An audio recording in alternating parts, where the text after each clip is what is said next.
Darshan fan ಆಗಿದ್ದವರು ನೀವು ದರ್ಶನ್ಗೆ help ಮಾಡೋದಿದ್ರೆ ನೀವು ಆವಾಜ್ ಹಾಕೋದಲ್ಲ. ನೀವು ಆವಾಜ್ ಹಾಕಿದರೆ ಅಲ್ಲಿ ಬೇಲ್ ಸಿಗೋದು ಕೂಡ ಸಿಗೋದಿಲ್ಲ. ನಾನು ಹೇಳಿದ್ನಲ್ವ ಈಗ, ದರ್ಶನ್ ಹೆಂಗೆ ನಡ್ಕೊಂಡಿರ್ತಾರೆ ಪೊಲೀಸರ ಜೊತೆ ಅದು ನೋಡ್ತಾರೆ, ಅವರ ನಡವಳಿಕೆ ನೋಡಿರ್ತಾರೆ. ಅಲ್ಲಿ ನೋಡಿದ್ರೆ ಅವ್ರ ನಡವಳಿಕೆ ಹೆಂಗಿತ್ತು, ನಟೋರಿಯಸ್ ಕ್ರಿಮಿನಲ್ಗಳ ಜೊತೆ ಕೂತಿದ್ರು, ಜೈಲು ಒಳಗೆ ಹೋದ ನಂತರ 2 FIR ಆಯಿತು. ಆಮೇಲೆ ಹೊರಗಡೆಯಿಂದ ನೀವು ಆವಾಜ್ ಹಾಕಿದರೆ ಅನ್ನಪೂರ್ಣೇಶ್ವರಿ ಠಾಣೆಯಲ್ಲಿ ಕೇಸ್ ದಾಖಲಾಗಿದೆ. ಹೊರಗೆ ಬಂದರೆ ನೋಡ್ಕೋತೀರಿ. ನೀವು ಎಲ್ಲ ಸೇರಿ ಮತ್ತೆ ಮತ್ತೆ ದರ್ಶನ್ ಅವರನ್ನು ಕೆಡ್ಡಾಕೆ ನುಗ್ತಾ ಇದ್ದೀರಿ.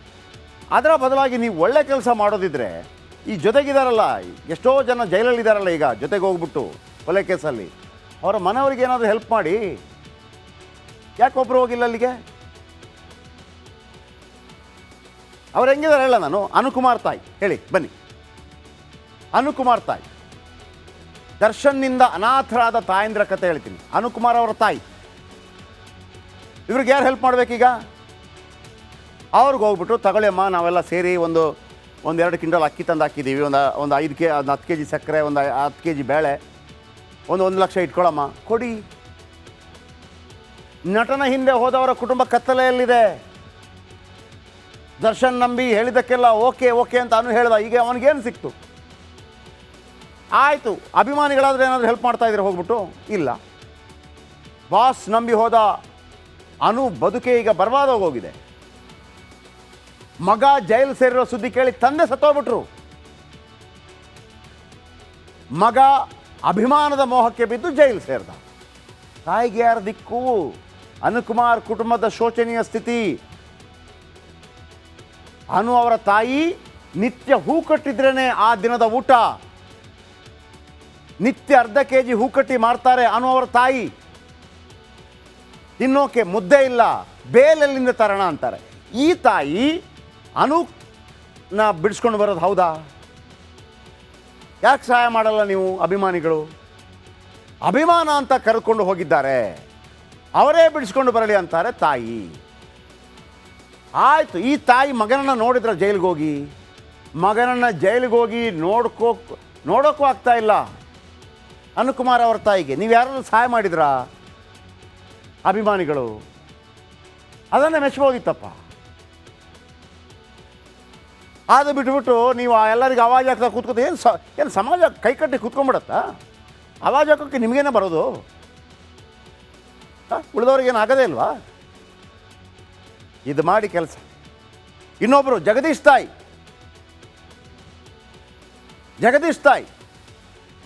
ಯಾವತ್ತಾದರೂ ಹೋಗಿದ್ದೀರಾ ಇವರು ಮನೆಗೆ ನೋಡೋಕ್ಕೆ ಹೇಗಾಗಿದೆ ಅಂತೇಳಿ? ತೋರಿಸ್ತಾ ಇದ್ದೀನಿ, ಈಗಲಾದರೂ ಹೋಗಿ ಹೆಲ್ಪ್ ಮಾಡಿ. ಜಗದೀಶ್ ಕುಟುಂಬದ ಕಣ್ಣೀರಿನ ಕಥೆ ಇದು. ನಮ್ಮ ಮಗನಿಗೆ ಮೋಸ ಮಾಡಿ ಕರ್ಕೊಂಡು ಹೋದರು ಅಂತ ತಾಯಿ ಹೇಳ್ತಾರೆ. ದರ್ಶನ್ ಮೇಲಿನ ಅಭಿಮಾನಕ್ಕೆ ನನ್ನ ಮಗ ಹೋದ ಅಂತ ಹೇಳ್ತಾರೆ. ಆ ಬಡ ಕುಟುಂಬಕ್ಕೆ ಆಸರೆಯಾಗಿದ್ದರು ಜಗದೀಶ್. ಬಾಡಿಗೆ ಕಾರ್ ಓಡಿಸಿ ಹೇಗೋ ಜೀವನ ಸಾಗಿಸ್ತಾ ಇದ್ರು. ಜಗದೀಶ್ ಓಡಿಸ್ತಾ ಇದ್ದ ಕಾರ್ ಕೂಡ ಪೊಲೀಸರ ವಶದಲ್ಲಿದೆ. ಕಾರೂ ಇಲ್ಲ. ನಮಗೆ ಗಂಜಿ ಹಾಕೋರು ಕೂಡ ಯಾರೂ ಇಲ್ಲ ಅಂತ ತಾಯಿ ಹೇಳ್ತಾ ಇದ್ದಾರೆ. ಮಗನ ಸ್ಥಿತಿ ಕಂಡು ತಾಯಿ ಸುಲೋಚನಾ, ಅವ್ರ ತಾಯಿ ಮಗನ ಸ್ಥಿತಿ ಕಂಡು ತಾಯಿ ಸುಲೋಚನಾ ಕಣ್ಣೀರು ಹಾಕ್ತಾ ಇದ್ದಾರೆ. ಅವರು ಕೂಡ ಮಗನನ್ನು ನೋಡಲಿಕ್ಕೆ ಅವಕಾಶ ಇಲ್ಲ, ಬೇಲೆಲ್ಲಿಂದ ತರ್ತಾರೆ. ಆಯ್ತು, ಇನ್ನೊಬ್ಬರು ತಾಯಿ ರಾಘು ತಾಯಿ ನಿಧನ ಹೊಂದಿದ್ದಾರೆ. ರಾಘು ಕಿಡ್ನಾಪ್ ಮಾಡ್ಕೊಂಡು ಬಂದ್ರಲ್ಲ ಅವ್ರ ತಾಯಿ ಸತ್ತೋಗ್ಬಿಟ್ರು. ಅವರು ತಾಯಿ ಚಿತ್ರದುರ್ಗ ದರ್ಶನ್ ಫ್ಯಾನ್ ಸಂಘದ ಅಧ್ಯಕ್ಷ A4 ರಾಘವೇಂದ್ರನ ತಾಯಿ ಕೊನೆಯುಸಿರು ಹೇಳಿದ್ರು. ಮಾನಸಿಕ ಅಸ್ವಸ್ಥತೆಯಿಂದ ಬಳಲ್ತಾ ಇದ್ದ ಮಂಜಮ್ಮ, ತಾಯಿ ಆರೈಕೆ ಮಾಡ್ತಾ ಇದ್ದ ಸಹೋದರ ಮುರಳಿ, ಪ್ರೀತಿಸಿ ಮದುವೆಯಾಗಿದ್ದ ರಾಘು ಬೇರೆ ಕಡೆ ವಾಸವಿದ್ದ. ತಾಯಿ ಸತ್ತೋಗ್ಬಿಟ್ಟಿದೆ. ಈ ಕುಟುಂಬಗಳಿಗೆ ಏನಾದರೂ ಮಾಡ್ರು.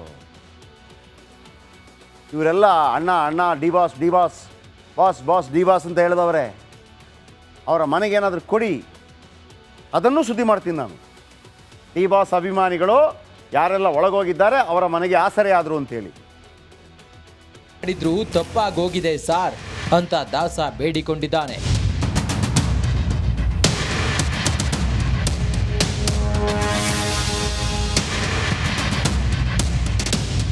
ರೇಣುಕಾಸ್ವಾಮಿ ಕೊಲೆ ಕೇಸ್ನ ಚಾರ್ಜ್ ಶೀಟ್ ಸಲ್ಲಿಕೆ ಆಗ್ತಿದ್ದಂತೆ ಕೊಲೆ ಕೇಸ್ನ A2 ದರ್ಶನ್ ಜಾಮೀನು ಅರ್ಜಿ ಸಲ್ಲಿಸಲು ಮುಂದಾಗಿದ್ದಾನೆ. ಪತ್ನಿ ವಿಜಯಲಕ್ಷ್ಮಿ ಈಗಾಗಲೇ ದಾಸನಿಂದ ಜಾಮೀನು ಅರ್ಜಿಗೆ ಸಹಿ ಹಾಕಿಸಿಕೊಂಡಿದ್ದಾರೆ.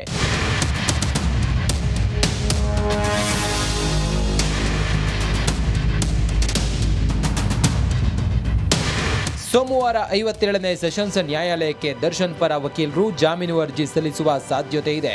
ಪತ್ನಿ ವಿಜಯಲಕ್ಷ್ಮಿ ದರ್ಶನ್ ಪರವಾಗಿ ಯಾವ ವಕೀಲರು ವಾದ ಮಂಡಿಸಲಿದ್ದಾರೆ ಅನ್ನೋ ಗುಟ್ಟು ಮಾತ್ರ ಬಿಟ್ಟುಕೊಡ್ತಿಲ್ಲ. ದರ್ಶನ್ ಪರ ವಕೀಲರು ಆಕ್ಟಿವ್ ಆಗ್ತಿದ್ದಂತೆ ಕಾಟೇರ ಬಳ್ಳಾರಿ ಜೈಲಿನಲ್ಲಿ ರಿಲ್ಯಾಕ್ಸ್ ಆಗಿದ್ದಾನಂತೆ. ಟೆನ್ಷನ್ ರಿಲೀಫ್ಗೆ ಆರೋಪಿ ದರ್ಶನ್ ಕಾಫಿ ಟೀ ಮೊರೆ ಹೋಗಿದ್ದಾನಂತೆ. 8 ದಿನದಲ್ಲಿ ಬರೀ ಕಾಫಿ ಟೀಗಾಗಿ 735 ರೂಪಾಯಿ ಖರ್ಚು ಮಾಡಿದ್ದಾನೆ. ಪ್ರೆಸನಸ್ ಪ್ರೈವೇಟ್ ಕ್ಯಾಶ್ ಅಕೌಂಟ್ನಲ್ಲಿದ್ದ 735 ರೂಪಾಯಿ ಖರ್ಚು ಮಾಡಿದ್ದಾನಂತೆ.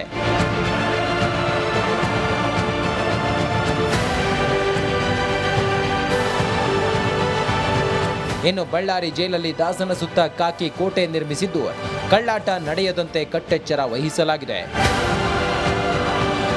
ರೇಣುಕಾರಾಧ್ಯ, ರಿಪಬ್ಲಿಕ್ ಕನ್ನಡ, ಬಳ್ಳಾರಿ. ನೋಡಿ, ಒಂದು ಮಾತಿದೆ, ಸಜ್ಜನರ ಸಂಘ ಹೆಜ್ಜೆಯನ್ನು ಸವಿದಂತೆ ಅನ್ನುವಂಥ ರೀತಿಯಲ್ಲಿ. ಓಕೆ, ಅವರ ಚಾಟಿಂಗ್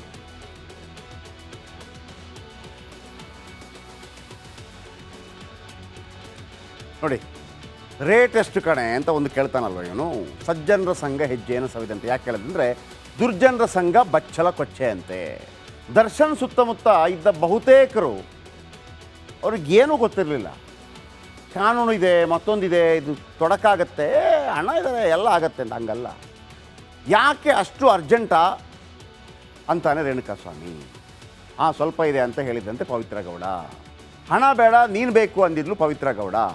ಮರ್ಯಾದಸ್ಥ ಹೆಣ್ಣು ಮಕ್ಕಳು ಹಿಂಗೆ ಮಾತಾಡ್ತಾರಾ ಅಂತ ಆಗತ್ತೆ ಅಲ್ವಾ.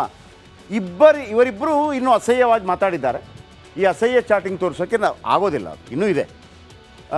ಹೇಗಿದೆ, ಇಷ್ಟ ಆಯಿತಾ ಅಂತ ಅವನು ಕೇಳ್ತಾನೆ. ಅಂದರೆ ಕ್ಷೇತ್ರ ದರ್ಶನ ಮಾಡಿಸ್ಬಿಟ್ಟು ಹೌದು ಸೂಪರ್ ಆಗಿದೆ ಅಂತ ಇವಳು ಹೇಳ್ತಾಳೆ. ರೇಟ್ ಎಷ್ಟು ಅಂತ ಅವ ಕೇಳ್ತಾನೆ. ಕೇಳಿದರೆ ಅದೆಲ್ಲ ಬೇಕಾ ಅಂತ ಇವಳು ಕೇಳ್ತಾಳೆ. ಯಾರ ಮನೆ ಹೆಣ್ಮಕ್ಳು ಕೂಡ ಈ ರೀತಿ ಚಾಟ್ ಮಾಡಲ್ಲಲ್ವಾ. ಚಪ್ಪಲಿ ತೋರಿಸ್ತಾರೆ, ಇಲ್ಲ ಬ್ಲಾಕ್ ಮಾಡ್ತಾರೆ. ಅಂದರೆ ಇವರ ಉದ್ದೇಶ, ಈಕೆ ಕೂಡ ನುಲಿತಾ ಚಾಟ್ ಮಾಡಿದ್ದಾಳೆ, ಅದಂತೂ ಗ್ಯಾರಂಟಿ ಆಗಿದೆ. ಪವಿತ್ರ ಹೀಗೆಲ್ಲ ಚಾಟ್ ಮಾಡ್ತಾ ಇದ್ದರೆ ದರ್ಶನ್ ಕೂಡ ಕೇಳಬೇಕಲ್ವಾ, ನೀನು ಯಾಕೆ ಚಾಟ್ ಮಾಡಿದೆ ಅಂತೇಳಿ. ದರ್ಶನ್ ಕೇಳಲಿಲ್ವ? ಹಾಗಿದ್ರೆ ಪವಿತ್ರ ಬದಲು ಪವನ್ ಚಾಟ್ ಮಾಡಿದ್ರು ಒಪ್ಕೊಂಡ. ಇಬ್ಬರ ಕುಮ್ಮಕ್ಕು ಕೊಟ್ಟಿದ್ದೇಕೆ? ಇಬ್ಬರು ಕುಮ್ಮಕ್ಕು ಕೊಟ್ಟಿದ್ದಕ್ಕೆ ಅಲ್ವಾ ಚಾಟ್ ಆಗಿದ್ದು ಇಲ್ಲಿ. ದರ್ಶನ್ ನೀನು ಕೊಲ್ಲಬೇಕಿದ್ದದ್ದು ರೇಣುಕಾನನ್ನ ಅಲ್ಲ, ರೇಣುಕಾ ಸ್ವಾಮಿಗೆ ಪ್ರಚೋದನೆ ನೀಡಿದ ಪವಿತ್ರಳನ್ನ ಅಂತ ಯಾರಾದರೂ ಹೇಳಿದರೆ, ಪವಿತ್ರ ಹೆಸರಲ್ಲಿ ಕೆಟ್ಟ ಚಾಟ್ ಮಾಡಿದ ಪವನನ್ನು ಯಾರೀಗ ಅವನು ಮಾಡ್ದ? ಯಾರು? ರೇಣುಕಾ ಸ್ವಾಮಿ. ಒಂದು ಕಂಪ್ಲೇಂಟ್ ಕೊಡಬೇಕಾಗಿತ್ತು, ಬ್ಲಾಕ್ ಮಾಡಬೇಕಾಗಿತ್ತು, ಮತ್ತೊಂದು ಮಾಡಬೇಕಾಗಿತ್ತು, ಅವನಿಗೆ ಶಿಕ್ಷೆ ಕೊಡಿಸ್ಬೇಕಾಗಿತ್ತು. ಅವನು ಲಂಚ ಕೊಟ್ಟ, ನೀವು ಲಂಚ ಸ್ವೀಕಾರ ಮಾಡಿದ್ರಿ. ಅವನ ಕಕ್ಕಾನೆ, ನೀವು ಯಾಕೆ ತಿಂದ್ರಿ ಅಲ್ವಾ? ಪವನ ಹತ್ರ ಯಾಕೆ ಮಾಡಿಸಿದ್ರಿ? 500 ರೂಪಾಯಿ ಅವನೇ ಹಾಕಿಸ್ಕೊಂಡಿರ್ತಾನೆ ನೋಡಿ, ಅವನ್ನೇ ಹಾಕಿಸ್ಕೊಂಡಿರ್ತಾನೆ ಬಿಯರ್ಗೆ ದುಡ್ಡು. Yes, next.